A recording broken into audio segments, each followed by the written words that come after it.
ফ্যামিলিতে থাকাই ভালো, কেন সোশ্যাল মিডিয়াতে আনছে তারা। তো তোমাদের একটা গান শোনাচ্ছি আমি, তোমরা শোনো একটু গানটা।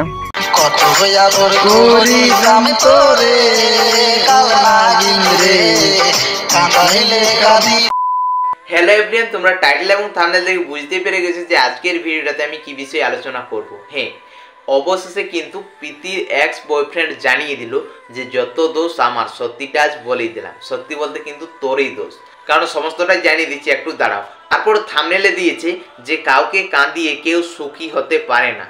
সত্যি কি প্রীতিদি তাকে কাঁদিয়েছিল, নাকি সে কাঁদার মতো নিজেই কিছু কাজ করেছে? সমস্তটাই আজকে কিন্তু ফাঁস করে দেবো।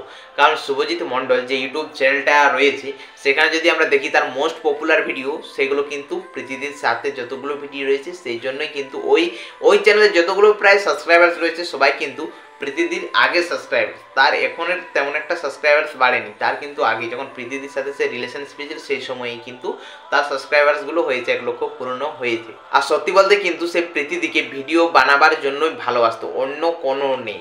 কারণ শুধুমাত্র তাকে ইউজ করেছিল ভিডিও মানে কন্টেন্ট হিসেবে। তাছাড়া কি সে ভিউজের জন্য এই ভিডিওটা আপলোড করে, আমি স্ক্রিনের মধ্যে দিচ্ছি না, যাই হোক সেটা কিন্তু তোমরা ইতিমধ্যে সকলেই দেখেছো। মানে সেটা তার সবচাইতে মোস্ট পপুলার ভিডিও, যে কিসিং একটা ভিডিও রয়েছে, এখনও কিন্তু তার ইউটিউব চ্যানেলে ওই ভিডিওটি রয়েছে। আর এটা শুধুমাত্র সে ভাইরাল হওয়ার জন্যই কিন্তু আপলোড করেছিল। এই ক্ষেত্রে আমরা বুঝতে পারছি যে সে কতটা বাজে ছেলে। তাছাড়া কিন্তু তার কমেন্ট সেকশনে ওই ভিডিওটা আপলোড করে কমেন্ট সেকশনে তোমরা স্ক্রিনের মধ্যে দেখতে পাচ্ছ যে কত লোক তাকে বাজে কথা বলছে। কারণ সত্যি সে যদি মন থেকে আজকে প্রীতিদিকে ভালোবাসতো তাহলে কিন্তু কখনোই সে এই ভিডিওটি আপলোড করতে পারতো না, যে কিসিং ভিডিওটা সে কখনোই আপলোড করতে পারতো না। শুধুমাত্র সে ভাইরাল হওয়ার জন্যই কিন্তু প্রীতিদিকে ভালোবাসতো, আর অন্য কিছুই না। আর বলছে না যে কাউকে কাঁদিয়ে কেউ সুখী হতে পারে না। দেখো অ্যাকচুয়ালি কিন্তু কাঁদায়নি, তুমি কাঁদিয়েছো প্রীতিদিকে।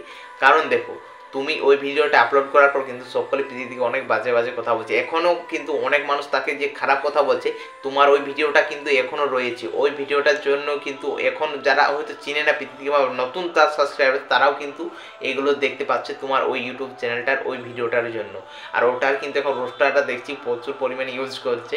তো তুমি যে এখন বলছো না যে মন থেকে তাকে ভালোবাসি, অ্যাকচুয়ালি তুমি টাকার জন্য, অর্থাৎ প্রীতিদি যে এখন ভাইরাল, তার সাথে ভিডিও বানাও, তাহলে তুমিও ভাইরাল হয়ে যাবে। এটার জন্য কিন্তু তুমি তাকে ভালোবাসো। মন থেকে যদি ভালোবাসতে তাহলে কখনোই কিন্তু ওই ভিডিওগুলো এখন তোমার পেজে রাখতে না, বিশেষ করে ওই কিসিং ভিডিওটা।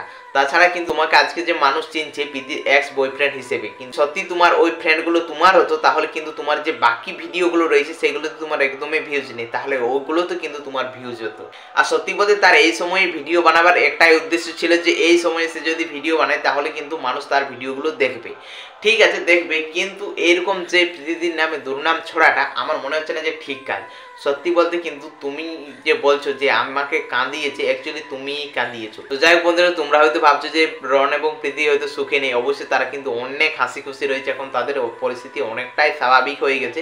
কারণ এখন প্রীতিদি আজকে একটা ভিডিও শেয়ার করলো যেখানে সে আর বাদরের কি মানে সেলিব্রেশনটা সে রাত 12টার সময় সেলিব্রেশন করেছিল, এবং তারপরের দিন তার বন্ধু অর্থাৎ তিথি, তুষার এবং সুপ্রিয় দর্শক ছোট্ট ছেলে তাকে এসে পুরো হাসিয়েছে। সত্যি খুব ভালো লাগলো।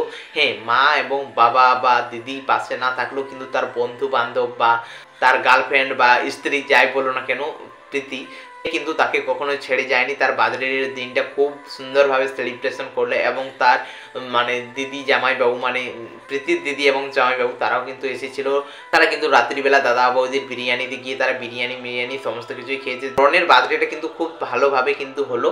তো একটা কথাই আমি শেষে বলতে চাই যে এরকম ভিডিও বানিও না প্লিজ। কারণ তুমি কি করছো, প্রীতির নামে দুর্নাম ছড়াচ্ছ। হ্যাঁ, তোমার নিজের কন্টেন্ট দাও, অবশ্যই তুমিও এগিয়ে যাও। আর সত্যি কথা বলতে কিন্তু প্রীতির এক্স বয়ফ্রেন্ড শুধুমাত্র ভিউজের জন্যই প্রীতিদিকে ভালোবাসতো, এটা আমি জানি। আর এখন সে মন থেকে ভালোবাসে কি জন্য, কারণ প্রীতির এখন রয়েছে অনেক ফ্যান ফলোয়ার্স, এই জন্যই। সেই জন্য কিন্তু প্রতিটা সময় সে কিন্তু ভিডিও বানায়, যখনই তাদের মধ্যে কোনো কিছু ঝামেলা হয়। একটা দিদিভাই তো দেখছি বলেই দিচ্ছে যে প্রীতির ননদের সাথে তার হাত রয়েছে, এরকম অনেক কিছুই কথা বলছে। যাই ওই বিষয়ে আমি কিছু বলছি না, কারণ দেখো যেসব বিষয়ে আমি জানি না সেটা নিয়ে বলছি না। কিন্তু এই যে জিনিসটা বলছে যে তাদের পার্সোনাল জিনিসগুলো তারা সোশ্যাল মিডিয়াতে আনছে, হ্যাঁ তারা বাধ্য হয়েছে সোশ্যাল মিডিয়াতে আনার জন্য, কারণ ওরকমই একটা পরিস্থিতি হয়েছিল। কারণ সত্যি তাকে এমনভাবে ফাঁসাচ্ছে তার মা বা বাবা দিদি সকলে মিলে যে ষড়যন্ত্র করেছিল, যেটার জন্য সে বাধ্য হয়ে সোশ্যাল মিডিয়াতে এনেছিল। তাছাড়া কিন্তু সে একাই আনেনি, তারপরে কিন্তু তার দিদিও এনেছিল। তাই কিন্তু দোষ দেওয়াটা শুধু রনকেই হবে না, রনের দিদিও কিন্তু সোশ্যাল মিডিয়া করেছে, এটা কিন্তু মানে বললে হবে না যে সে সোশ্যাল মিডিয়া করেনি। তবে হ্যাঁ, ঝামেলার পর থেকে কিন্তু তার দিদি এখনো কোনো ভিডিও আপলোড করেনি। তবে হ্যাঁ, এরপর কিন্তু নিশ্চয়ই স্বাভাবিক হওয়ার পর অবশ্যই ভিডিও আপলোড করবে।